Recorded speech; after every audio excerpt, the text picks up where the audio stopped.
أعوذ بالله السميع العليم من الشيطان اللعين الرجيم. بسم الله الرحمن الرحيم. السلام عليكم ورحمة الله تعالى وبركاته. الحمد لله رب العالمين وبه نستعين على أمور الدنيا والدين، ونصلي ونسلم على سيدنا محمد خاتم الأنبياء وإمام المرسلين وعلى آل بيته الطيبين الطاهرين، ورضي الله تعالى عن أصحابه ومن اقتدى بآثارهم إلى يوم الدين. سبحانك لا علم لنا إلا ما علمتنا إنك أنت العليم الحكيم، ولا حول ولا قوة إلا بالله العلي العظيم. اللهم رب اشرح لنا صدورنا ويسر لنا أمورنا واحلل عقدة من لساننا يفقهوا قولنا. رب يسر ولا تعسر وبتمم بالخير. أما بعد. Pertama-tama sekali semualah kita merafakkan setinggi kesyukuran kepada Allah Ta'ala yang dengan limpah kurnia dan inayah yang dapat sama kita berhimpun bagi menyambung pengajian kita insya-Allah. Surat 3 boleh. Bismillahirrahmanirrahim. Qala al-musannifu rahimahullahu ta'ala wa nafa'ana bihi wa bi'ulumihi fid darain amin. Firman Allah Ta'ala, kama arsalna fikum rasulan minkum yatlu alaikum ayatina wa yuzakkikum wa yuallimukumul kitaba wal hikmata wa yuallimukum ma lam takunu ta'lamun. yakni sebagaimana kami telah menyempurnakan nikmat kami kepadamu, kami telah mengutus kepadamu rasul di antara kamu yang membacakan ayat-ayat kami kepada kamu, menyucikan kamu dan mengajarkan kamu akan kitab dan hikmah, serta mengajarkan kamu apa yang tidak kamu ketahui. Ahli tafsir menyatakan makna kitab dan hikmah di sini merujuk kepada Al-Quran. Kemudian yang kedua, hikmah yang kedua merujuk kepada hadis. Ini ikut sebahagian ahli tafsir. Bila dikatakan Alkitab merujuk kepada Quran. Hikmah dia merujuk kepada hadis ataupun apa yang datang terbit daripada Nabi sallallahu alaihi wasallam. Kata Allah Ta'ala, wa ma atakumur rasulu fakhudhuhu wa ma nahakum anhu fantahu. Segala barang yang disuruh ataupun yang datang daripada Rasul, yakni Nabi kita sallallahu alaihi wasallam, fakhudhu, maka hendaklah kalian ambil. Fakhudhu, maka hendaklah kalian ambil, maknanya merujuk kepada titah perintah wajib ambil. Tak boleh ditinggalkan ataupun ikut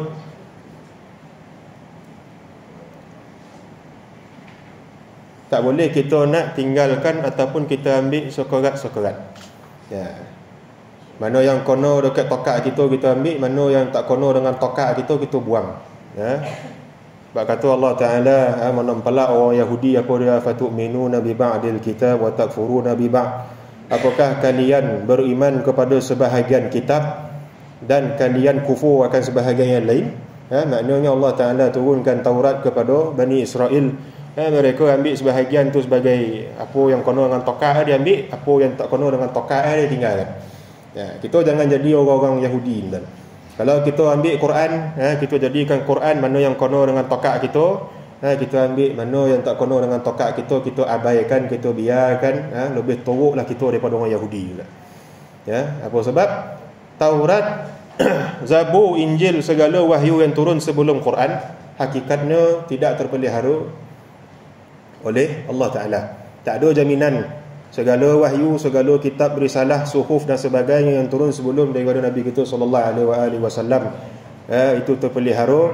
Akan tetapi Allah Ta'ala berfirman mengenai hak Quran, inna nahnu nazzalna dzikra wa inna lahu lahafizun. Sesungguhnya kamilah yang menurunkan akan peringatan az-zikra. Ini merujuk kepada Al-Quran, wa inna lahu lahafizun, maka kami jugalah yang memeliharanya. Allah Ta'ala dah jamin dah segala apa yang ada dalam Quran tu benar berlaku. Akan tetapi kita menyembah hawa nafsu kita, perangai mengalahkan orang Yahudi. Sebahagian ayat Allah kita ambil, sebahagian lagi kita abaikan. Paling teruk kalau diingkarkan. Orang kalau dia ingkar akan ayat Allah Ta'ala, maka sepakat alim ulama orang itu kafir murtad tanpa syak lagi. Lepas tu tuan-tuan dan puan-puan, Allah Ta'ala berfirman kepada dia, udkhulu fis silmi kafah. Masuklah ke dalam Islam tu kafah. Apa makna kafah? Maknanya merujuk kepada seluruh terima segala hukum Allah, terima segala apa yang Allah Ta'ala suruh, tanpa diingkarkan. Orang kalau ingkar makna dinafi, dilawan, maka tidak diiktibarkan sebagai seorang mukmin. Tu sepakat. Tu boleh baca dalam bahagian keempat. Jadi di sini kitab merujuk kepada Quran dan hikmah merujuk kepada apa yang datang daripada Nabi SAW ataupun kefahaman kita hadislah. Ikut seperti mana yang ditafsirkan oleh para alim ulama. Begitu juga firman-Nya, laqad mannallahu 'alal mu'minina idh ba'atha fihim rasulan min anfusihim yatlu 'alaihim ayatihi wa yuzakkihim wa yu'allimuhumul kitaba wal hikmata wa in kanu min qablu lafi dhalalin mubin. Sesungguhnya Allah Ta'ala telah mengurniakan kepada orang-orang beriman. Tengok Allah Ta'ala gunakan kata manna. Ni pun kita dah syarah dalam bahagian tuan-tuan. Di antara kelembutan bahasa ataupun kehalusan bahasa yang Allah Ta'ala gunakan dalam Al-Quran, apabila dia menyifatkan anugerah dia kepada orang beriman dengan perutusan Nabi kita SAW, digunakan kata manna. Apa makna manna? Manna merujuk kepada anugerah. Anugerah boleh jadi kita minta dan dia bagi, dan boleh jadi dia bagi tanpa kita minta. Itu kita dah syarah lagi. Dan ada perbedaan Arab, kalau tuan-tuan pernah dengar lah kata apa tu, man manna min mannin munna minal mannan. Mana yang bercakap-cakap tadi tu.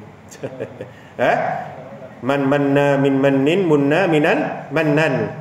Ni bukan tang twister lah. Tang twister, tapi bukan jampi serapah dah.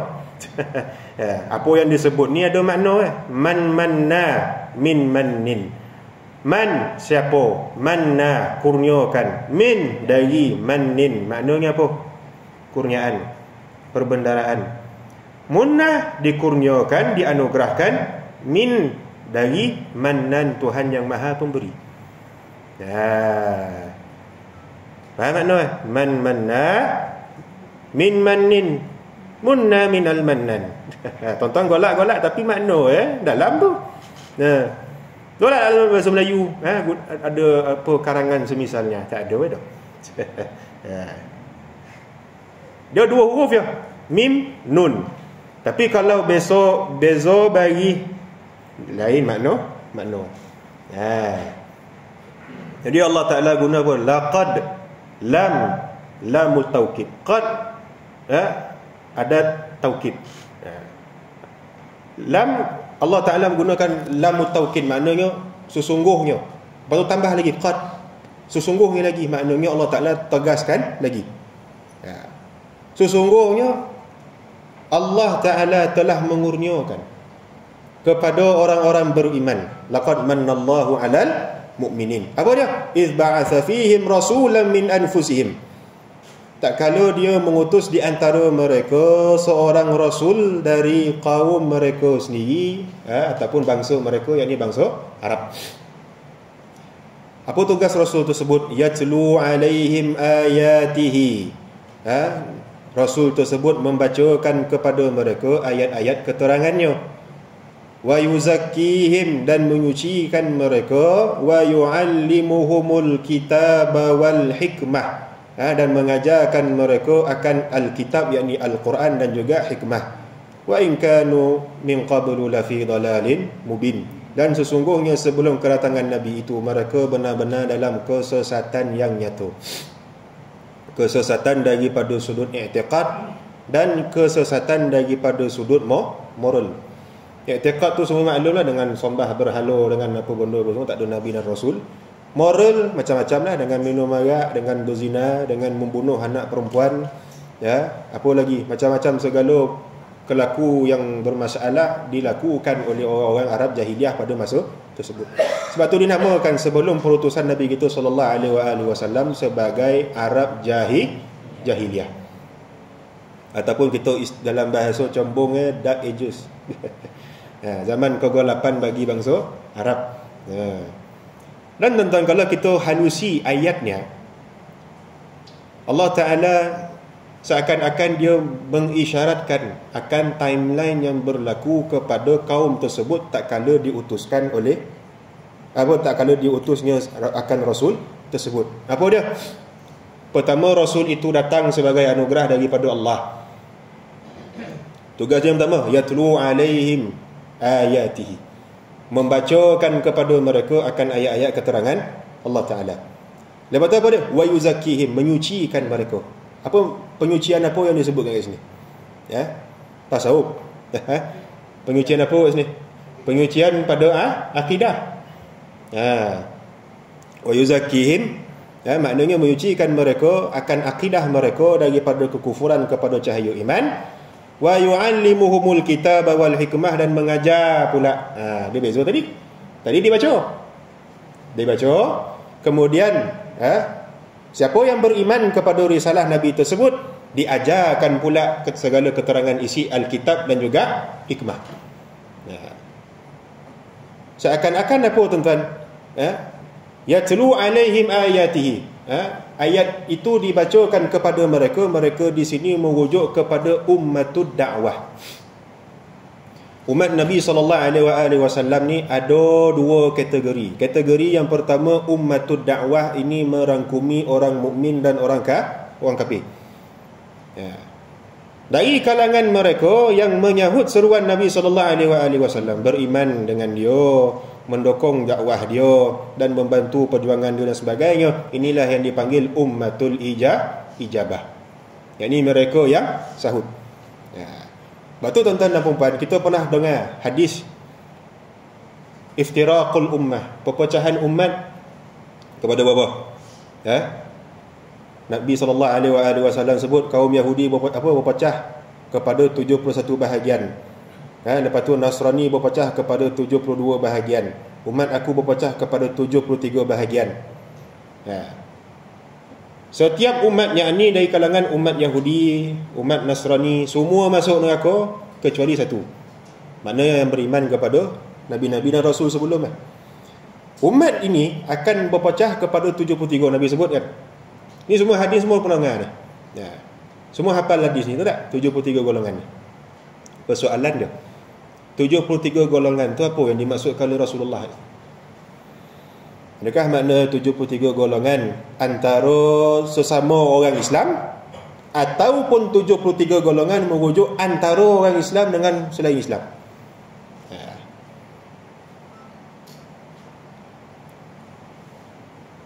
Mana dah? Yang biasa kita dengar apa dah? Sesama Islam, betul tak? Bila ditanya ya Rasulullah, siapa yang masuk syurga tersebut? Semua kalau kita tanya orang awam mengabarkan apa dia, ahli sunnah wal jamaah. Sebenarnya tak tepat dia. Walaupun ada sebahagian riwayat kata al-jamaah ataupun ahli sunnah, akan tetapi kebanyakan ataupun majoriti riwayat kata apa dia, mereka yang mengikut perjalananku dan para sahabatku. Maknanya apa? Orang beriman, tak mengira dia daripada mana. Mana orang beriman? Sebab kata Nabi SAW, hadis riwayat Al-Bukhari apa dia? Siapa yang bersaksi tiada Tuhan selain Allah dan Muhammad adalah pesuruh Allah. Lepas tu Nabi sebut apa dia lagi? Wa shalla salatana, dan sembahyang mengikut solat kami. Wastaqbala qiblatana, dan menghadap kiblat kami. Wa akala dhabihatana, dan makan sembelihan kami. Fadzalikumul muslim, maka dia itulah orang Islam. Lalu Nabi sebut fadzalika ahli sunnah wal jamaah, fadzalika syiah, fadzalika sekian-sekian. Tak ada. Nabi sebut itu adalah orang Islam. Sebab tu tuan-tuan dan puan-puan, walaupun sebahagian besar ulama menyatakan dia faham hadis 73 golongan itu merujuk kepada perpecahan antara ahli sunnah. Lepas tu ada golongan syiah, mu'tazilah, qadariyah, jabariyah, murjiah. Lepas tu apa lagi, khawarij lah, ibadiyah, apa benda pun semua. Dikira kononnya cukuplah 73 sekalian itu. Tapi pendapat mereka ini dikritik oleh sebahagian besar yang lain juga. Sebab apa? Ada dalil-dalil dia. Sebab apa? Allah Ta'ala secara am, dia puji ke dia cela umat Rasulullah ni? Kalau kita baca dalam Quran lah, apa paling jelas kali? Kuntum khaira ummatin. Kalian wahai umat Muhammad sallallahu alaihi wasallam adalah sebaik-baik umat. Ukhrijat linnas, yang dizahirkan bagi sekalian manusia. Itu ni adalah umat yang paling baik daripada sekalian umat Nabi dan Rasul. Mulia kita ni sebab diri kita ke sebab Nabi kita? Sebab Nabi kita. Jadi sebagian ulama kata apa dia? Kalau kita memahamkan 73 golongan merujuk dengan tafsiran golongan yang pertama, dia kata apa dia? Oh, makna yang golongan yang satu tu adalah ahli sunnah sahaja, yang lain semua masuk neraka. Kalau kita tafsirkan daripada sudut zahir hadis tentang bila dia kata masuk neraka kat situ, merujuk masuk neraka selama-lama sebab apa? Hadis itu dia berkisar ataupun dia tertakluk dengan masalah akidah. Bila makna akidah, yang masuk syurga semata-mata orang yang beriman kepada Allah dan Rasul-Rasulnya. Ya. Sebab tu para ulama dia mengkritik golongan yang kata makna yang masuk syurga tu semata-mata ahli sunnah. La. So tak kira lah ahli bid'ah.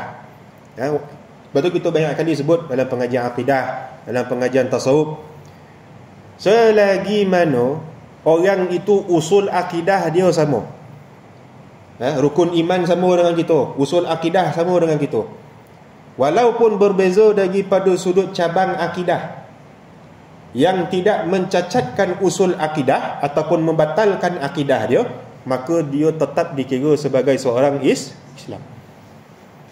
Tak kira lah Syiah ke, Wahabi ke, Mu'tazilah ke, Ibadiyah ke apa benda ke, selagi usul dia sama, maka dia tetap dikira sebagai seorang Islam.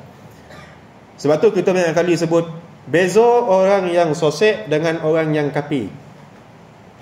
Ya. Kalau kita nak bahas daripada sudut bahasa ilmu usuluddin, beza orang sosek dengan orang kafir. Orang sosek belum tentu kafir, tapi orang kafir tentu sosek. Nah. Sebab tu tuan-tuan, bila kita dalam masalah perpecahan umat Islam apa semua ni, jangan kita sewenang-wenangnya mengkafirkan orang tu. Selagi tak jelas di sisi kita, memang dia ada masalah akidah yang usul, jangan sesekali kita berani melancarkan peluru takfir. Faham makna? Peluru mengkafirkan orang kepada orang yang tidak sependapat dengan kita. Nabi SAW mengabarkan apa dia? Siapa yang memanggil saudara dia, makna saudara se-Islam, wahai kafir. Walaupun dia niat bergurau lah kata, wahai kafir, maka apa dia? Kalau betul orang itu adalah orang yang kafir, maka dia akan, hakikatnya akan kono kepada orang tu lah. Tapi kalau bukan orang kafir, Nabi sebut apa dia? Gelaran kafir itu akan kembali kepada orang yang memanggil dia. Sebab tu tuan-tuan, Allah Ta'ala sebut laqad mannallahu 'alal mu'minin, orang-orang beriman, orang Islam, regardless apa dia punya mazhab, apa dia punya pegangan, Tuhan sama, Nabi sama, kiblat sama, Quran sama, syariat sama, maka dia dikira sebagai seorang Islam. Jelas? Jadi lepas tu apa dia? Wa yu'allimuhumul kitab, dia mengajarkan kitab dan hikmah. Wa in kanu min qablu la fi dhalalin mubin, dan Allah Ta'ala ingatkan hakikat asal mereka yang sebelum kedatangan Nabi dan Rasul itu dalam kesesatan yang nyata. Dan kalau kita harusi ayatnya lagi tuan-tuan dan puan-puan, Allah Ta'ala nak mengisyaratkan apa dia? Bersyukurlah wahai orang beriman. Sebelum ni kamu semua ni sosek, tak ada pembimbing, tak ada yang bagi petunjuk, sehinggalah Allah Ta'ala menghantar kepada kamu akan seorang Rasul. Ada tak kita minta? Tak ada. Allah Ta'ala bagi anugerah. Tu pasal Allah Ta'ala guna laqad mannallahu 'alal mu'minin. Allah Ta'ala menganugerahkan kepada kamu wahai orang beriman. Sebab tu sebesar-besar nikmat bagi orang Islam adalah ada Nabi SAW. Kok tak ada Nabi, ada tak kita kena apa itu iman Islam? Tak ada. Do kena apa itu Quran, do kena Allah Taala tu siapa? Tak ada. Sebesar-besar nikmat bagi orang mukmin adalah Nabi SAW. Barulah disusulkan iman, Islam, Quran dan sebagainya. Ya. Sebab itulah disebutkan dalam selawat apa Maulana Abdul Salam bin Mashis tu, ya, illaulal wasitatu la dhahaba kama qila al mawsud. Kalau tanpa wasitah, tanpa perantara, tak ada wasilah, tak ada orang tengah, la dhahaba kama qila al mawsud, nescaya akan sirna, lenyap, lobo, hilanglah al mawsud. Apa dia? Syariat. Ada sesiapa boleh jamin Nabi tak ada, tak apa, boleh kita faham Quran tu? Tu bahaya tu. Umpama orang dia beriman ke la ilaha illallah Muhammad Rasulullah, tak beriman, iman kau tu? Cik pegang la ilaha illallah ya ustaz, tak pegang Muhammad Rasulullah, mukmin ke? Tak mukmin, tidak dikira sebagai orang beriman. Sebab apa? Syarat iman tertakluk juga dengan Muhammadur Rasulullah. Jangan ada yang berani nak mencerai-ceraikan antara la ilaha illallah Muhammadur Rasulullah. Tu kita dah syarah dah bagi. Cerita Abdul Aziz Dabbar mengenai orang yang menafikan Muhammadur Rasulullah, cukup pegang la ilaha illallah hingga mati menyembah salib. Nauzubillah. Firman-Nya lagi, huwallazi ba'atsa fil ummiyina rasulan minhum yatlu 'alaihim ayatihi wa yuzakkihim wa yu'allimuhumul kitaba wal hikmah. Dialah mengutus kepada kaum yang buta huruf, ummi, tak baca, tak menulis. Bangsa Arab, tuan-tuan dan puan-puan, kebanyakan mereka tak baca, tak menulis. Khususnya dari kalangan orang-orang Badui lah. Tak semua mereka itu membaca dan menulis. Seorang Rasul di antara mereka, maknanya isyarat daripada ayat ini juga apa dia?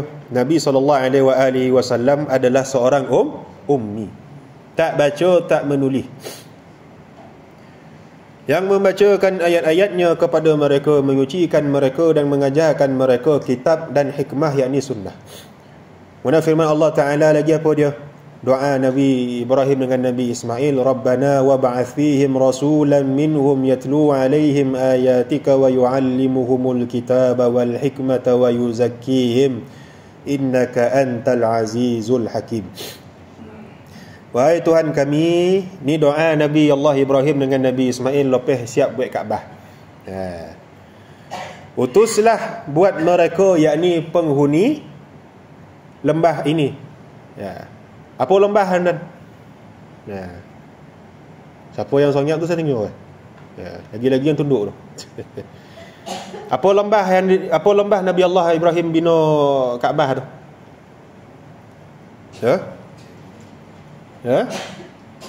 Lembah apa? Lembah Bujang. Lembah apa tuan-tuan? Lembah Bakkah. Lembah Bakkah. Bukan Makkah. Makkah tu Salapeh tu.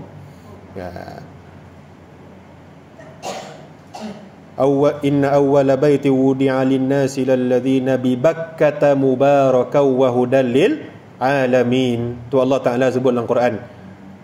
Rumah Allah yang pertama mula-mula didirikan atas muka bumi ini di lembah Bakkah, yang diberkati. Wa hudan lil alamin, juga menjadi petunjuk bagi sekalian alam. Daripada Bakkah barulah lama kelamaan dikenali sebagai kota Makkah. Asal dia Bakkah bil ba, huruf ba. Nabi Ibrahim doa tu untuk ahli lembah tersebut, aku diutus bagi mereka seorang rasul dari kalangan mereka yang akan membacakan mereka ayat-ayat engkau dan mengajarkan mereka Al-Quran dan hikmah serta menyucikan mereka. Saya ada tafsiran makna menyucikan ni, tapi tak sesuai disebut dalam surau ni. Kan ada yang tak faham. Tapi cukup kita lalu je lah. Sesungguhnya engkau lah yang maha berkuasa lagi maha bijaksana. Jadi tentang antara doa Nabi Allah Ibrahim dan Nabi Ismail kepada kota Makkah, di samping dengan keberkatan tanah dia, rezeki yang tak putus-putus dan sebagainya, Nabi Ibrahim juga doa supaya diutuskan seorang rasul dari kalangan mereka. Dan kalau kita telusuri betul-betul, Nabi Ibrahim keturunannya ada berapa? Berkembang daripada berapa orang anak? 2. Orang rumah ada berapa? 2 ke 3? 2. Siapa dia? Siapa yang pertama tu? Sayyidah Sarah. Begitu orang Melayu daripada mari Siti Sarah. Lepas tu yang kedua apa tu? Sayyidatina Hajar. Ataupun bahasa kita orang kampung ya, Siti Hajar. 2 orang rumah Nabi Ibrahim, tuan-tuan. Jangan didongar dek mana-mana profesor ke orang merepet mengobarkan ada isteri Nabi Ibrahim nama dia Keturah. Baca Bible lah tu gila apa? Tak menulis ni orang. Ambil daripada riwayat Israiliyat. Ada tu pula dakwa Keturah tu pula dimakamkan dekat Besut. La ilaha illallah. Domam kita, tuan-tuan. Ini semua nak menyesatkan orang Islam ikut kerja ni tu. Kita ni bertungkuh lumui mengaji sirah. Buka kitab ni tiba-tiba datang bomoh ngabar kan isteri Nabi Ibrahim dekat Besut. La ilaha illallah. Bila tanya mana dia tahu? Saya punya kasyaf dia lah kata. Tak kau tidak tak setan ke apa benda kau percaya je. Orang-orang macam ni tuan-tuan elok kena rotan je tau. Memesongkan sirah. Imam Qadi Iyad pada bahagian keempat dia ada sebut. Kalau ada orang dia mempertikaikan sebahagian sirah ataupun nak melencongkan sirah dan sebagainya, ada hukum. Ni penyelewengan sejarah. Tapi nak buat macam mana di tompek kita, tuan-tuan, negara kita ni copek bagi platform kepada orang-orang yang mengarut macam ni. Sebab apa? Senang boom. Cepat dapat pengikut. Dan kaedah alam pun dah khabar khalif tu'raf. Kau bercanggahlah dengan majoriti orang ramai, kau akan dikenali. Sepanjang zaman orang ngaji ngabarkan Nabi Allah Ibrahim tu bini 2, datanglah berapa orang berbuih terompok ngabar 3. Seorang tu orang Melayu campar. Ni semua buat darah kita naik. Menyimpang sejarah. Bagian ada lagi dia khabar. Sayyidah Khadijah tu ada darah Melayu. Itu semua nak kena rotan, tuan-tuan. Nak baca sirah, nak dengar sirah, datang masjid surau. Jangan dengar daripada TikTok, gepet-gepet semua tu. Takut-takut apa, tuan-tuan? Kalau kita bercanggah dengan riwayat yang mutawatir, ada sebahagian bondo, tuan-tuan, kalau kita bercanggah dengan riwayat yang mutawatir, takut-takut terkeluar daripada Islam dalam keadaan kita tak sedar. Contoh apa? Imam Qadi Iyad, kalau tuan-tuan baca dekat dalam bahagian keempat, fasal kalam kufur dengan kalam tak kufur, dia kata apa dia? Siapa yang mengingkari Nabi bukan berasal daripada kota Makkah, ataupun tidak berhijrah ke Madinah, ataupun dia berhijrah ke tempat lain, ataupun Makkah tu maknanya tempat lain, bukan daripada Makkah yang kita faham, maka sepakat di sisi kami akan kufur dan murtadnya daripada Islam. Hari ni mungkin dia khabar isteri Rasulullah ada darah Melayu, besok lusa kan dia khabar kalau pilah tu lah tompek Nabi hijrah marin. Ataupun marin Taif yang disebutkan tu labu contoh.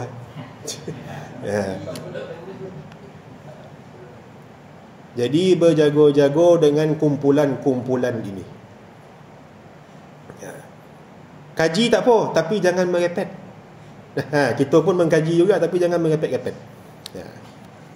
Dan jangan kita berpegang kepada riwayat Israiliyat.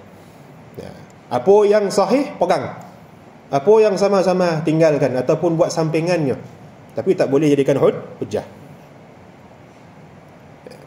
Jadi daripada Nabi Allah Ibrahim Zuriat keturunan dia berkembang daripada dua orang rumah. Bangsa Yahudi ataupun Bani Israel lahir daripada keturunan Nabi Ishaq. Adapun bangsa Arab lahir daripada keturunan Nabi Ismail. So mana yang datang dulu? Sedangkan Nabi Ibrahim kahwin dengan Sarah dulu. Lepas tu baru dengan Siti Hajar. Akan tetapi Siti Hajar dapat anak lebih dulu daripada Siti Sarah. Itu seperti mana yang warid dalam Quran. Dan kata Ibnu Katsir, selepas dibina Masjidil Haram, Nabi Allah Ibrahim dia bina pula kota Baitul Maqdis ataupun Masjidil Aqsa. Kalau tuan-tuan baca dalam Qisasul Anbiya Ibnu Katsir, kalau tak silap saya dalam cerita Nabi Ibrahim ataupun Nabi Ishaq, dia sebut dekat dalam tu, selepas Nabi Ibrahim dia membina Baitullah ataupun Kaabah di kota Mekah untuk Nabi Ismail. Ada yang beberapa tahun kemudian, ada sebagian riwayat kata 50 tahun. 50 tahun selepas terbinanya Kaabah, Nabi Allah Ibrahim dia bina pula kota Baitul Maqdis. Dengan apa? Masjidil Aqsa untuk Nabi Ishaq. Dan kalau kita telusuri dalam sirah Nabi, kebanyakan Nabi dan Rasul adalah daripada bangsa Bani Israel. Betul? Daripada bangsa Bani Israel. Siapa yang mula-mula digoda sebagai Israel? Ini bukan kita cerita negara haram Israel. Tak, perkataan Israel tu dalam bahasa Ibrani merujuk kepada tentera Allah. Isra maknanya tentera, il maknanya merujuk kepada Allah. Siapa yang digoda Israel? Nabi Yaqub. Bani Israel siapa? Anak keturunan Nabi Yaqub. Kan Nabi Yaqub ada berapa orang anak dan 12 orang anak. Setiap anak Nabi Allah Yaqub ini melahirkan suku masing-masing. Kan jangan tanya, kira suku kita ni ada berapa bacang, saya tak tahu saya dah. Kut tuan-tuan tengok rambut tuan-tuan semula jadi color blonde agak ayolah agak. Kok hidung mancung macam ayolah kut. Tapi kalau kok hidung penyet tu tak yang mengaku-ngaku lah. Jadi setiap suku orang Yahudi lahir daripada setiap anak Nabi Allah Yaqub. Tu digelar Bani Israel. Nabi terakhir yang diutuskan dari kalangan bangsa Bani Israel siapa? Nabi Isa. Bukan Rasul terakhir secara mutlak, itu Nabi kita sallallahu alaihi wasallam. Tapi Rasul terakhir yang diutus buat bangsa Bani Israel mengikut ahli riwayat adalah Nabi Isa. Apa sebab? Pertama, Nabi Isa daripada bangsa Bani Israel. Umat daripada keturunan Nabi Musa dan Harun. Nabi Musa Harun daripada keturunan Nabi Allah Yaqub. Dan antara Nabi Isa dengan Nabi kita sallallahu alaihi wasallam mengikut pandangan majoriti ahli sejarah, tak ada seorang nabi dan rasul yang diutuskan. Kemudian apa dia? Akan tetapi kalau daripada jurai Nabi Ismail, setakat yang saya baca lah daripada riwayat-riwayat sejarah, tak ada seorang nabi ataupun rasul yang dizahirkan kecuali Nabi sallallahu alaihi wasallam. Beza dengan jalur Nabi Ishaq. Jalur Nabi Ishaq dia nabi. Lepas tu anak Nabi Yaqub nabi. Anak Nabi Yusuf nabi. Dengan ikut kaul sebahagian kata lagi seorang anak Nabi Yaqub nama dia Bunyamin. Bunyamin kalau ikut sebagai riwayat lahir lepas Nabi Yusuf. Kira anak yang kedua boleh, anak yang bongsu nama dia Bunyamin. Ataupun bahasa orang putih Benjamin. Akan tetapi kalau daripada jalur Nabi Ishaq, tak ada setakat yang kalau kita baca dalam riwayat sejarah, tak ada seorang nabi dan rasul kecuali Nabi sallallahu alaihi wasallam. Berbeza dengan jalur Nabi Ishaq. Sesungguhnya engkau lah maha berkuasa lagi maha bijaksana. Daripada Ali alaihi salam, Rasulullah sallallahu alaihi wasallam bersabda mengenai makna ayat dari kaummu sendiri, min anfusikum, Yang ini apa dia? Iaitu dari sudut salasilah, persemendaan dan keturunan. Ni kita dah syarah dah marin. Tiada dari kalangan nenek moyangku sejak Nabi Adam menyentuh keburukan jahiliyah, yakni zina, kesemua mereka itu melalui perkahwinan. Baik. Di sini ada sedikit faedah.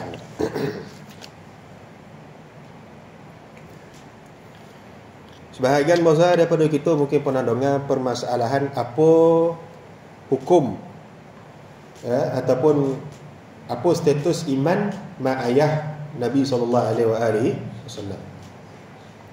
Dan kita dah syarah dalam pengajian akidah macam. Sebahagian kata mak ayah Nabi tidak beriman, sebahagian mengabarkan iman. Dan kita pun dah mencerahkan pendapat kita, tuan-tuan. Pendapat yang rajih adalah mak ayah Nabi SAW adalah ahli fatrah. Ahli fatrah maknanya mereka yang terputus, yang hidup pada zaman terputusnya wahyu. Bahasa kita tak sampai tak sampai suhu. Macam kita ni tak sampai suhu tu mengada-ngada. Tak sampai suhu kita tu sebab malas nak beramal. Nak suruh apa benda, Quran ada kat rumah, itulah suruh. Tapi kalau orang yang hidup pada zaman terputusnya wahyu, tak ada nabi, tak ada rasul yang datang kepada mereka, maka mereka ini digelar sebagai ahli fatrah. Dan kita dah syarah dah marin, antara dalil yang paling jelas, walaupun ada yang kata hadis Nabi SAW mengisyaratkan bahawa mak abah tidak dari kalangan orang yang beriman, tapi kalau ikut hukum kita mendahulukan kalamullah, yakni Al-Quran daripada hadis Nabi. Kalau berlaku pertentangan antara kalamullah dengan hadis, maka wajib didahulukan kalamullah. Sebab kalamullah tak ada salah silap. Allah Ta'ala firman apa? Yang pertama, wa ma kunna mu'adzibina hatta nab'atha rasula. Kami tidak mengazab suatu kaum sehinggalah kami mengutus seorang rasul. Itu dalil paling jelas. Saya tak nak ulang balik permasalahan tu, tapi saya nak ulang kat sini apa dia. Sebahagian ulama yang menyatakan iman mak ayah Nabi SAW daripada firman Allah Ta'ala wa nuqallibaka fis sajidin, kata silap saya. Dan kami membolak-balikkan engkau wahai Muhammad SAW antara sulbi orang-orang yang bersujud. Wa nuqallibaka, kami maknanya kami membolak-balikkan engkau, maknanya Allah khitab pada Nabi SAW. Fis sajidin maknanya berpindah Nabi itu daripada sulbi nenek moyang dia yang bersujud.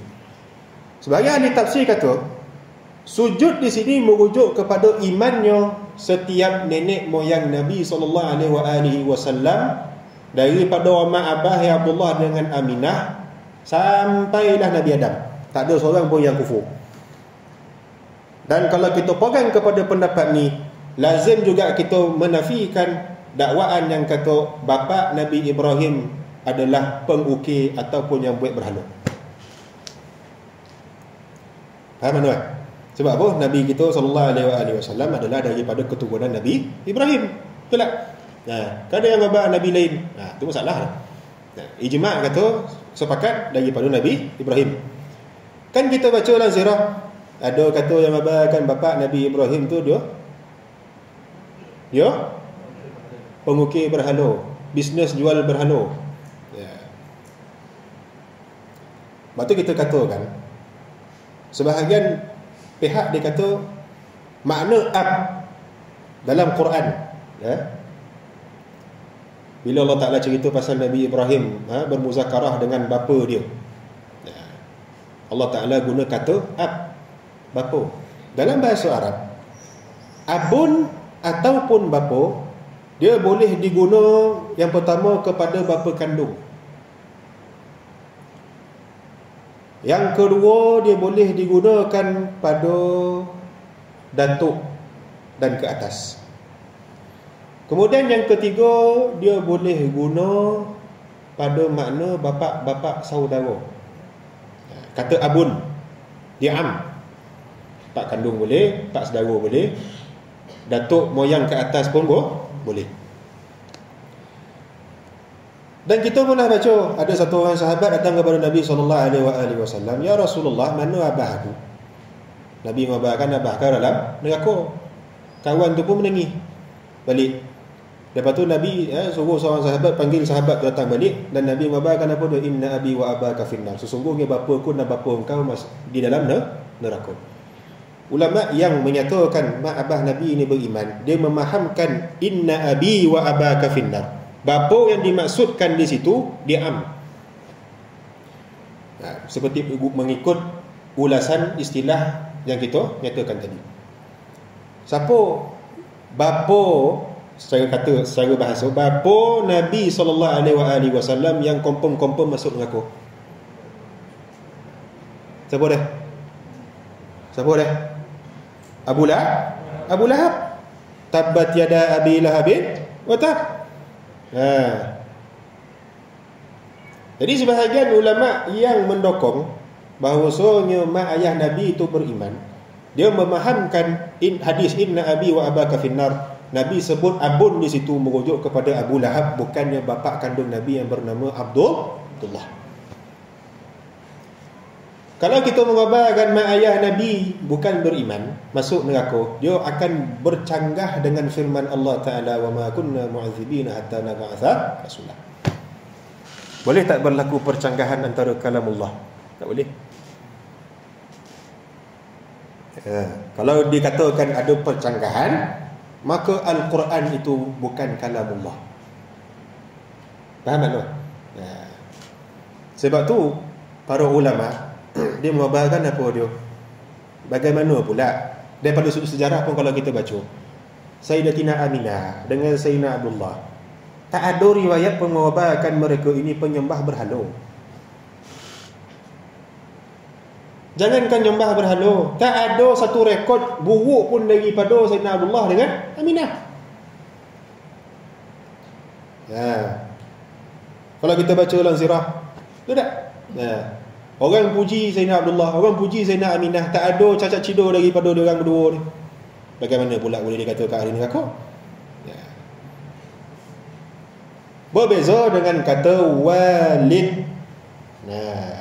Walid, maka dia khusus untuk bapa kandung.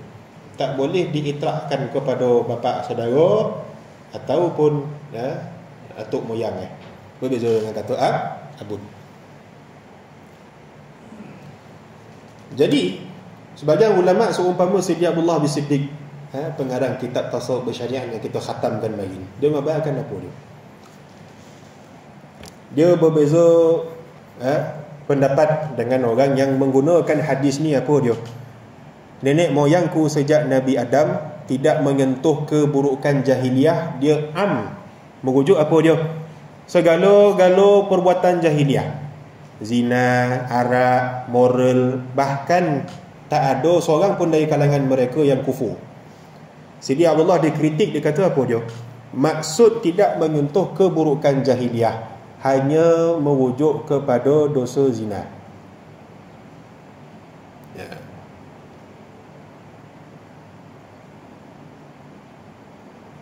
Maknanya setiap nenek moyang Nabi SAW,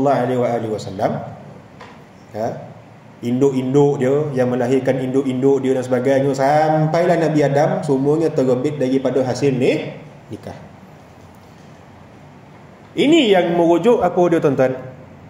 Sebahagian ulama dia menyanggur qiraat min anfasikum,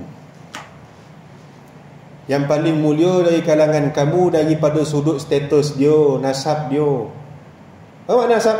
Maknanya setiap nenek moyang Nabi SAW semuanya lahir daripada hasil nikah. Seorang pun tak ada terbit daripada zina. Kok ada orang nak ngabar Nabi tu sama macam kita, ya ustaz, cuba tengok keturunan kau, ada tak? Semua clean belaka. Yang ngabarkan Nabi tu sama macam dia, ya tu tengok keturunan. Semua terbit daripada nikah ke ada yang ngompong-ngompong semua? Faham, tuan? Jadi kalau ada orang dia meletakkan diri dia sama dengan Rasulullah, tanya keturunan kau bersih tak macam keturunan Nabi tu? Boleh jamin tak ada seorang daripada tok moyang kau yang berzina? Bukan kita nak kata qazaf, tak, kita nak bagi dia faham. Sedangkan keturunan Nabi SAW atas lisan Nabi, tak ada seorang pun daripada mereka yang pernah berzina. Takkan Nabi cakap bohong? Faham ni ibarat? Wa ma yantiqu anil hawa in huwa illa wahyun yuha.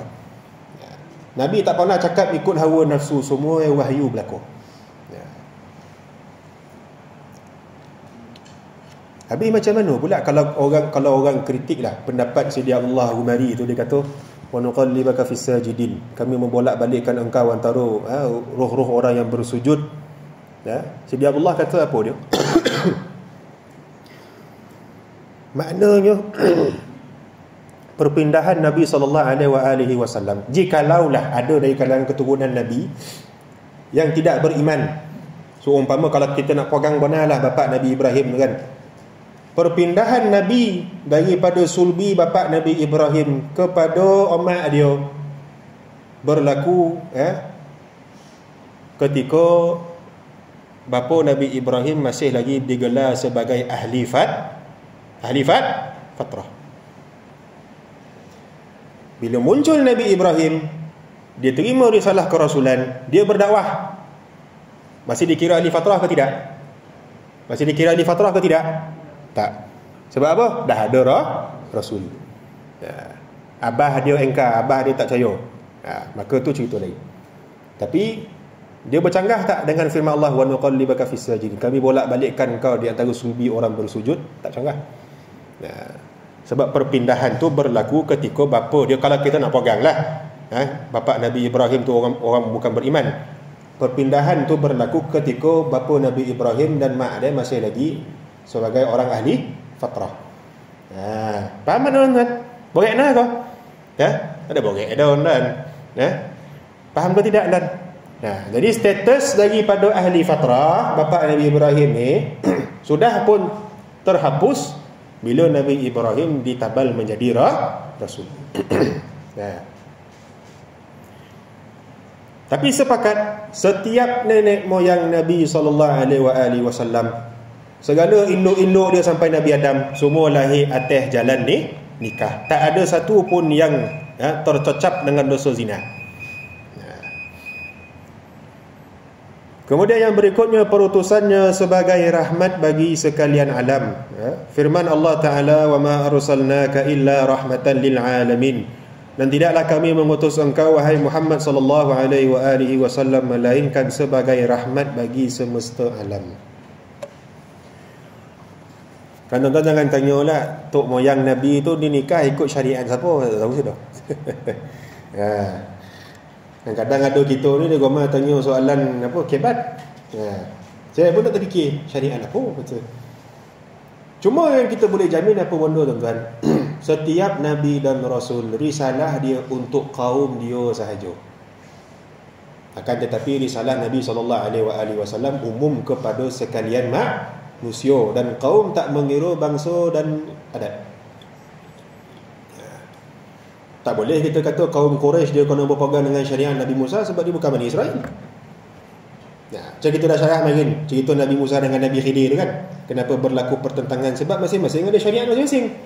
Nabi Musa dengan syariat dia, Nabi Khidir dengan syariat dia.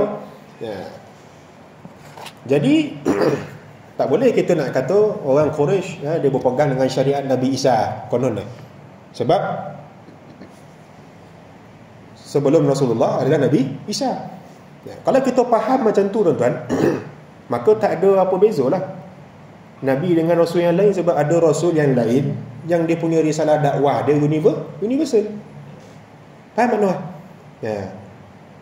Sedangkan kita dah sebut risalah Nabi dan Rasul daripada Nabi Adam sampai Nabi Isa, semua untuk kaum masing-masing, untuk suku masing-masing, untuk bangsa masing-masing, bukan universal. Akan tetapi Nabi SAW walaupun dibangkitkan, dizahirkan daripada bangsa Arab, tapi risalah dia mencakupi kepada sekalian bangsa yang lain. Cina ko, India ko, Melayu ko, Jawa ko, Banjar ko, apa lagi? Yahudi ko, apa benda ko, Eropah ko, semua wajib beriman kepada Nabi SAW. Manusia sahaja ko, bahkan Nabi juga diutuskan kepada bangsa jin. Diutuskan juga kepada bangsa jin. Hidup dan wafatnya adalah rahmat seperti yang telah disabdakan baginda sallallahu alaihi wasallam. Ya. Pertama sekali tuan-tuan, wa ma arsalnaka illa rahmatan lil alamin, tafsiran dia sangat besar. Ya, tak cukup nak simpul sekarang dah. Ya. Meloncor kaki semua kan. Ya. Tapi cukuplah zahir tu dah bagi besar dah makna rahmat bagi semesta alam. Rahmat bagi semesta alam. Antara dia rahmat Nabi SAW ni apa dia? Hidup dan wafatnya adalah rahmat seperti yang disabdakannya sendiri. Hidupku adalah rahmat bagi kalian. Hayati khairul lakum wa mamati khairul lakum. Hidupku adalah rahmat bagi kalian dan pemergianku juga adalah rahmat bagi kalian. Apa makna hadis tu? Tengok dekat footnote. Hadis riwayat Al-Bazzar dengan sambungan dia. Saya letak kat situ. Kerana dipersembahkan kepadaku amalan kalian. Jika aku mendapati kebaikan daripada amal kamu tu, nescaya aku memuji Allah. Jika aku mendapati sebaliknya, aku memohon keampunan Allah buat kalian. Ya, hadis ini sahih sanadnya dan ia diriwayatkan oleh Ahmad dan Al-Haythami dalam Majma'uz Zawaid. Hadis ini memberi khabar gembira bagi umat Islam baik dari kalangan salihin maupun sebaliknya. Apa makna? Apa makna hadis ni? Nah, muslimin. Apa makna hadis ni?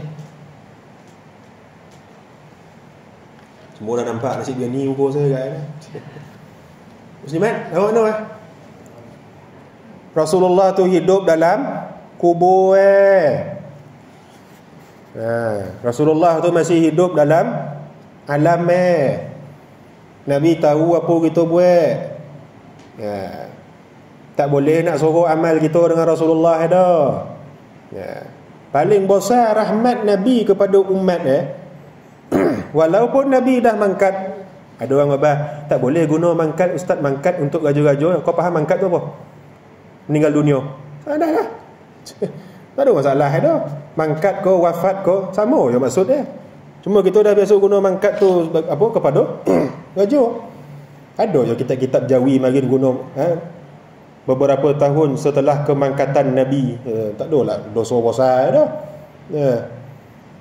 Tak tahulah saya kau ada makna yang tak sesuai.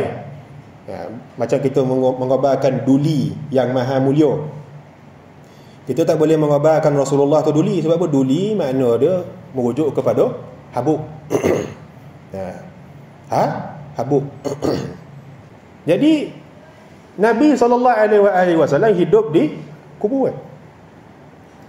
Dia nampak segala amal perbuatan kita sebab tu tuan-tuan. Para ulama. Dan saya ada syarahkan tafsir itu dekat dalam buku saya yang baru-baru ni. Allah Ta'ala firman dalam Quran apa ni? Wa kadzalika ja'alnakum ummatan wasatan litakunu syuhada'a 'alan nasi wa yakuna ar-rasulu 'alaikum syahida.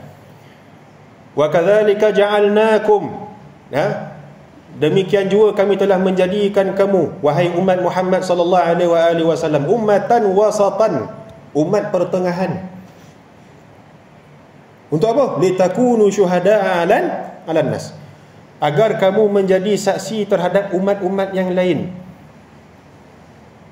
Seperti mana yang diriwayatkan oleh Imam Ahmad, Nabi SAW bersabda pada hari kiamat besok, Nabi Nuh datang bersama kaum Allah Ta'ala tanya kepada Nabi Nuh, adakah engkau telah melaksanakan amanah, mana dah sampaikan dakwah kepada orang-orang ni?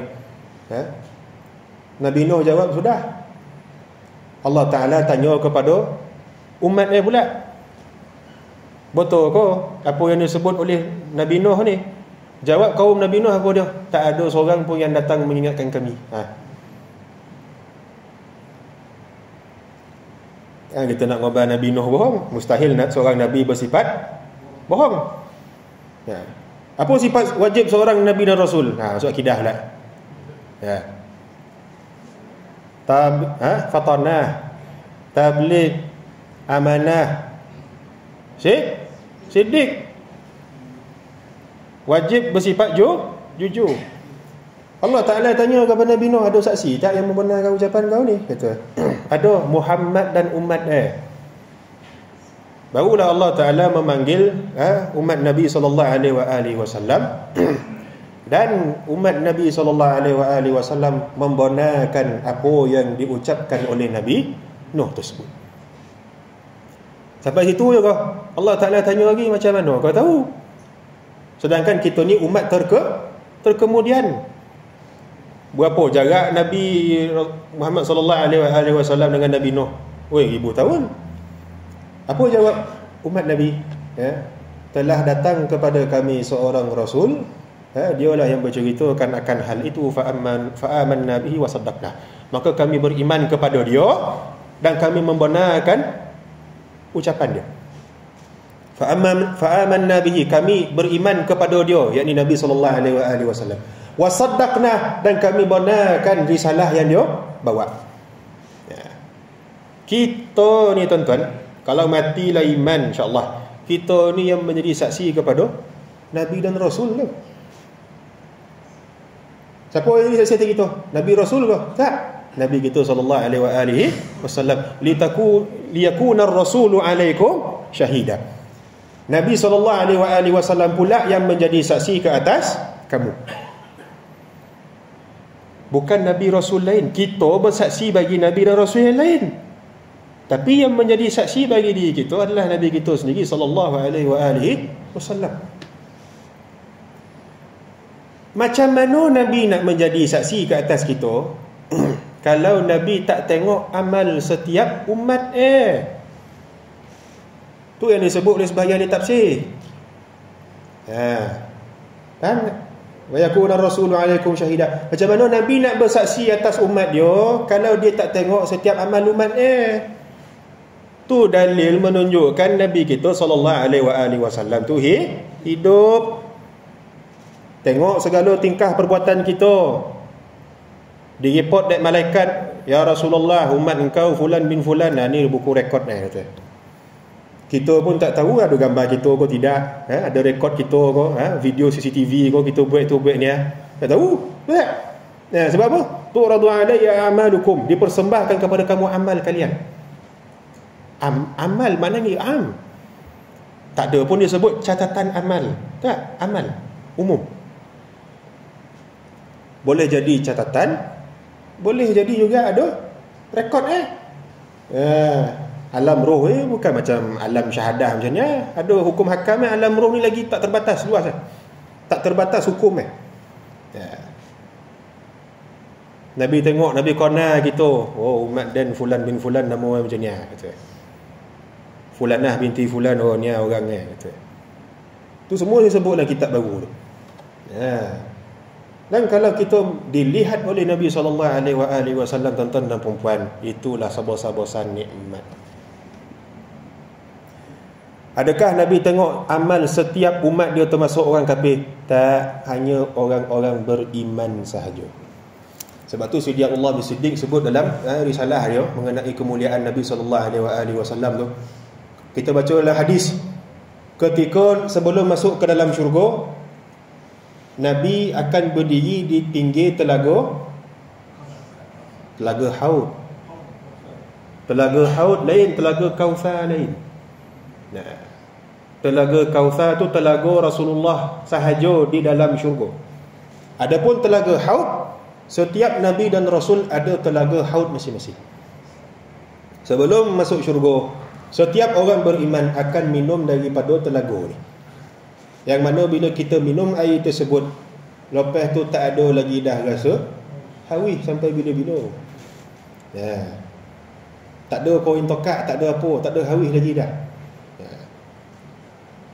Tapi tak tahulah saya dah betul kau tidak minum daripada telapak tangan Rasulullah tu, wallahu alam, saya tak tahu, saya tak jumpa lagi. Dalam hadis seumpama riwayat Ahmad, Bukhari, banyak ashabus sunan mengabarkan apa dia? Tak kalau Nabi sedang bagi minum kepada umat-umat dia tu, datang sekumpulan orang nak dokek dengan telaga haud tu. Nabi panggil. Nabi kona umat dia. Kalau kita baca dalam hadis, Nabi kona setiap umat dia melalui, antara dia apa tu? Melalui tanda wudu contoh. Nabi panggil, Nabi kona. Tapi para malaikat yang ada di sekeliling tu menghambat mereka jauh-jauh. Jangan dokek. Rasulullah mengabarkan, ashabi, ni para sahabat aku. Malaikat mengabarkan apa dia? Kau tak tahu apa yang mereka buat setelah ketiadaan engkau, wahai Muhammad sallallahu alaihi wasallam. Kebanyakan besar ulama hadis mengabarkan sahabat yang dimaksudkan di situ adalah orang-orang munafik. Bukan sahabat yang besar. Jangan kita faham dengan tafsiran orang Syiah Rafidah mengabarkan apa dia. Ni dalil Abu Bakar, Umar, Uthman, Aisyah, Hafsah apa semua ni tak dapat minum telaga haud. Nabi tak mengaku dia orang beriman. Jangan itu. Itu tafsiran yang sesat. Maksud sahabat di situ adalah orang-orang munafik, ataupun mereka yang beriman pada hayat Nabi sallallahu alaihi wasallam tapi murtad selepas kewafatan dia. Seumpama yang berlaku pada zaman khilafah Abu Bakar.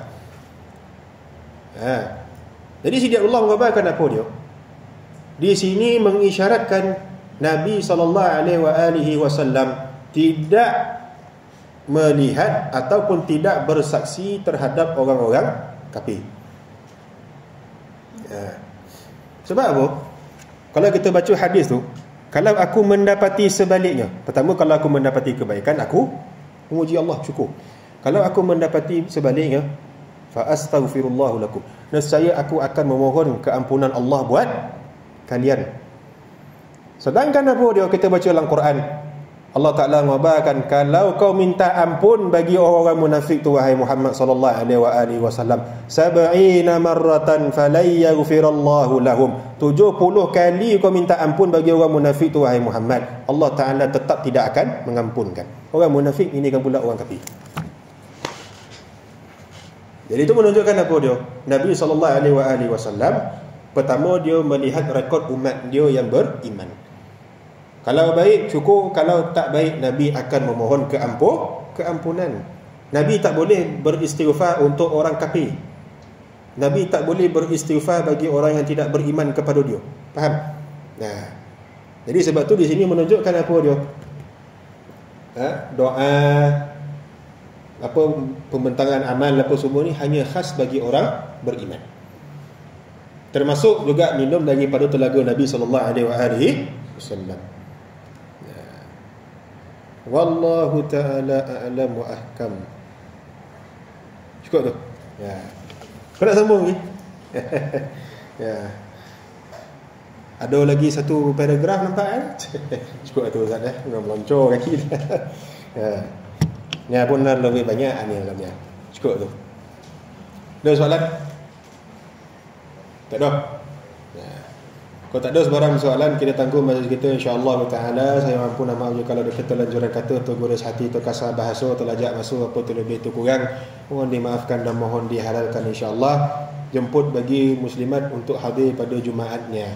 Ke hari Jumaatnya kan? Ke Jumaat depan? Jumaatnya. Ya.